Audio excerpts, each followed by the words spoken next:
Oops, bago ang lahat, gusto ko lang magpasalamat sa JE Bike Shop. Yan. Dun sa pa-free nilang t-shirt. Dun sa nabili kong Sagmit Brooklyn V3R 2025. So ito na nga.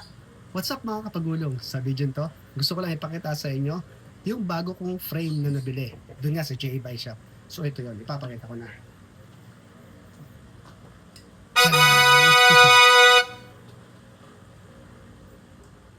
XC Trail, yung geometry niya, specific.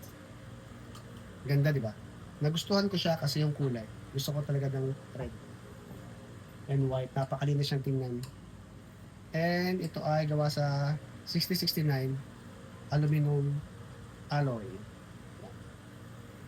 At ang pinaka nagustuhan ko sa kanya, bukod sa true axle na siya, at mababa yung kanyang seat stay, dito, ay yung cabling niya is dito na, fully, as in fully internal cabling niya siya. Dito papasok lahat, at dito lalabas. Diyan. So napakadali niyang mag-install ng mga cable. Diba? Yan. Tapos, dropper post ready na rin siya. So, ang dali lang din ng pag-install ng dropper post kasi sa likod nilalagay. So, napakalinis dito. Tsaka sakto-sakto, dalawa yung lagayan ng ng battle cage. So, dito, pwede kong ilagyan ng mga tools ko. So, meron naman ako dyan. So, pwede ko siya ilagay. Yan. So, dito may logo siyang V3R. Tapos dito, sa head tube niya, yung saglit, yung logo, as normal. At, nga pala size niya is 29 na medium. Actually, pangalawa ko na tong Sagmit na brand. Pero yung dati ko is Chaser na binigay ko na din sa tropa. Tapos ito is actually 300 lang ang gawa nito. Ito sa buong Pilipinas at ako ay pang 73. Yan, pang 73 ako.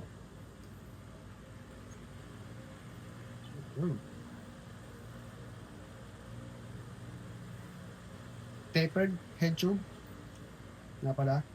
At syempre, ang seat post niya o dropper post na pwede is 31.6. Ang BB niya is BB52 sa Shimano. Sa SRAM, hindi ko masyadong sa SRAM. Pero may SRAM ako, pero hindi ko siya kabisado. Pero sa Shimano, BB52 siya. Timbakin natin.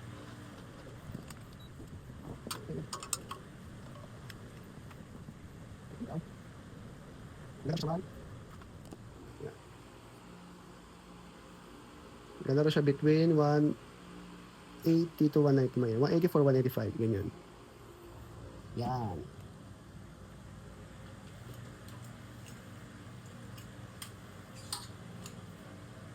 At syempre, papakita ko ang kanyang headset. May headset na siya, syempre.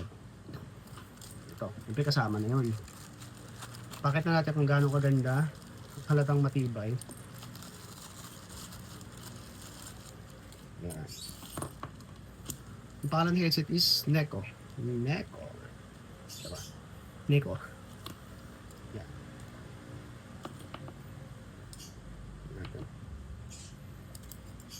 Siyempre, ito yung lower part. Ito yung upper part. So, halos the same lang naman din sila. Gawa nga ng medyo malaki din yung buka nito sa taas ng head tube niya. So, see? Halos hindi gano'ng halata yung pagkakaiba. Pero syempre, ito yung sa baba. Ito yung para sa tinidora. Tapos ito, yung sa taas, is yung daanan din sa headset niya. May parang lock kasi siya. Para sa headset, na may butas din dito. So, kailangan magkita silang dalawa or mag-lock. So, yun. Tapos ito na yung butas. Ito na dadaan. Soft area kasi ito. Nadaanan ng cable dito. Yan, dyan, part na to. So, doon dadaan. So, ang mangyari pati sa head dito, yung parang sa Kinesis ko rin dati, Kinesis TX529, sa headset din dumadaan ng cable. Ganyan, di ba? Kaganyanan siya. So, dito na. So, para malinis siya tingnan, di ba? Ganda. Yan sa isang dahilan kung bakit ko siya nagustuhan. Yan ang linis siya tingnan. 29er siya pero nag-iisip ako kung nilalagay kong wheel size ko is 27.5 kasi mas preferred ko yun. Pero kung medyo malaki ang allowance niya sa 27.5 baka mag 29er ako. Total may rim set naman din ako na pan 29. So, yun. Yun lang. Salamat sa panonood at kung nandito ka pa sa video to, pwede bang like and subscribe. Siyempre, paki-follow and share mo na rin para naman mas masaya. Diba? Salamat. Hanggang sa muli. Paalam.